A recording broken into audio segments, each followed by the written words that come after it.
Alright guys, so I'm making this quick video just to basically say you can never be too safe.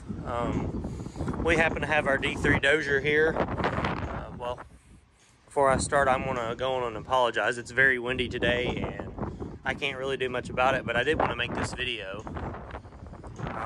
We had our D3 Dozer here the other day, driving it just like we was.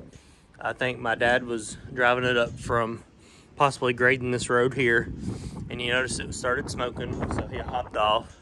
And I suppose what we have deemed to see what has happened was one of the fuel lines, I assume, had burnt in two, and the diesel had caught fire in the back of the loader, or Dozer I mean, and that caught fire, and we just happened to be here at the house. A lot of the times, most any other time, we wouldn't have been anywhere close to any water. But we just happened to be very close to our watering trough right over here. And, you know, thank God we was here at the house, close to everything. But my father said that, I think he said the water was up about this high, maybe a little bit higher. And he had used a 5-gallon bucket, and he dipped down all the way to about 8 inches from the bottom of water, back and forth to put the fire out from the diesel. But anyways, as I was saying, he did as good as he could to put out the fire from the diesel, and he said each time he would about get it out to stop the fuel line from leaking, it would flare back up. He said it about wore him out trying to do it, and I wasn't here, couldn't get here fast enough to do anything about it. But finally he had got it enough time to go and get a fire extinguisher to put it out, since it was oil. And of course you got oil all over in these old Dozers. But now the Dozer's stopped where it doesn't really need to be, with that fuel line down, and I think an oil line as well. So we're going to use my TL140 skid steer, which is about 81 or 82 horsepower, I believe.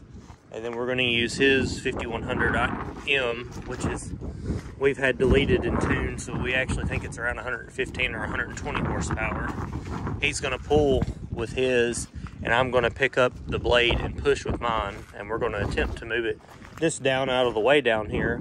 That way people can circle.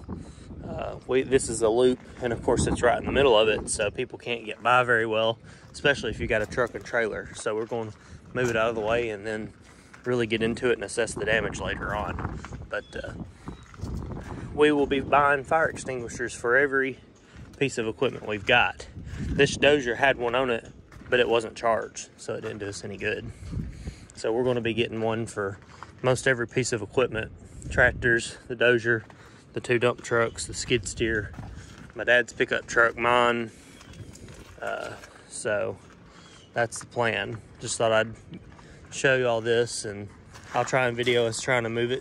I think it'll move it, because I just about could push it with the skid steer, but it'll take both vehicles to really do anything good. So I'll set it up and video it whenever he gets back, and we'll move it on down the road some. Okay guys, so I'm going to talk over this just because all you're going to hear is the engines running. The tractor weighed in at around 9,000 pounds, possibly just a little bit more than that. It does have fluid in the tires, and we were pulling in 4-wheel drive. And then the skid steer is, again, 81 horsepower, and it weighed right at 9,000 pounds, give or take a few.